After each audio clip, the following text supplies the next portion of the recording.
দেখুন বিশ্বনাথদা, বহুবার আমরা স্টুডিওতে আফসোস করেছি যে বাংলার রাজনীতি থেকে রাজনৈতিক সৌজন্যটা চলে যাচ্ছে। এখন যেটা দেখা যাচ্ছে, মানে আমি বলছি, আপনি বলতেই পারে টু আর্লি টু কমেন্ট, কিন্তু আমি বলছি সৌজন্যই বেশিটা হচ্ছে। আমি বলছি যখন 294-এর মধ্যে 273টা মোটামুটি সৌজন্যে গদগদ থাকেন, বাকিদের প্রায় খুঁজে পাওয়া যায় না। কালীঘাট তৃণমূলের মদন মিত্র, কুণাল ঘোষরা মুখ্যমন্ত্রীর সঙ্গে বৈঠক করেন, আলাদা ঘরের প্রতিশ্রুতি পান এবং প্রশংসায় গদগদ থাকেন। আমি বলছি এগুলো সব ভালো জিনিস, খারাপ কিছু নয়, কিন্তু আমি বলছি কোথাও কি যে বিষয়গুলোতে সরকারের গঠনমূলক সমালোচনা করার কথা সেগুলো আদৌ হবে, নাকি এই সৌজন্যটাও আসলে স্ট্র্যাটেজি, বাবা তোমায় ঘাঁটাবো না বা এখন ঘাঁটাচ্ছি না? সুমনদা, আপাতত আমি যেভাবে রাজনীতিটা পাচ্ছি সেই অনুযায়ী বিশ্লেষণ করব। আগামী দিন আরেক রকম আসলে, যার জন্য আমাদের অনেকে ভুল বোঝে যে আপনি তো 6 মাস আগে একরকম বলেছিলেন, আজকে আরেক রকম বললেন।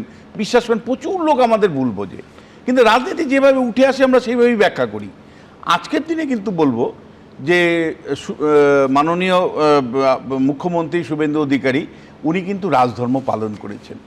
উনি তৃণমূল কংগ্রেসের কয়েকজন ছোট গোষ্ঠী 6 জন, তাদেরকে নিয়ে আজকে আলাদা করে বৈঠক করেছেন। তাদেরকে উনি আশ্বস্ত করেছেন যে আপনাদেরকে বিরোধীদের বাইরেও অতিরিক্ত সময় দেওয়া হবে যাতে আপনারা কথা বলতে পারেন। আমরা তো সেটাই চাই যে বিধানসভা ফর অপোজিশন, অপোজিশন। এবং একই সাথে বলেছেন যে শোভনদেব চট্টোপাধ্যায় বা এই গোষ্ঠীকে বসার জন্য আলাদা ঘরের ব্যবস্থা করবেন। দেখুন, এটা স্বাভাবিক, এটা সৌজন্য, এটা সংসদীয় গণতন্ত্র, এটাই আমরা চাই। কিন্তু সামগ্রিক যে ছবিটা, সেই সামগ্রিক ছবিতে কিন্তু আমার বেশ কয়েকটা প্রশ্ন আছে যে এইটা জানি এমন না হয় যে বিধানসভার বিরোধী যারা গোষ্ঠী তারা যদি সরকার নিয়ন্ত্রিত হয় তাহলে কিন্তু আমি বলবো যে রাজ্যের স্বার্থ বিঘ্নিত হবে। 4-5টা প্রশ্ন রাখছি।